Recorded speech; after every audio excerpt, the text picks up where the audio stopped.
an karşıma çıktı, yolum değişti gitti. Ürək sənlə yaşlanıb, sənlə qocalmaq istər.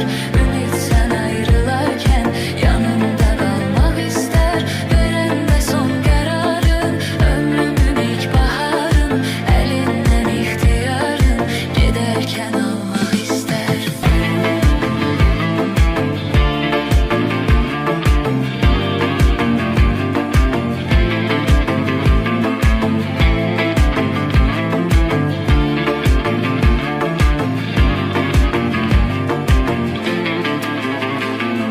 Ağıllarda yaşanmış məhəbbət olmasaydı, inanmazdıq əziz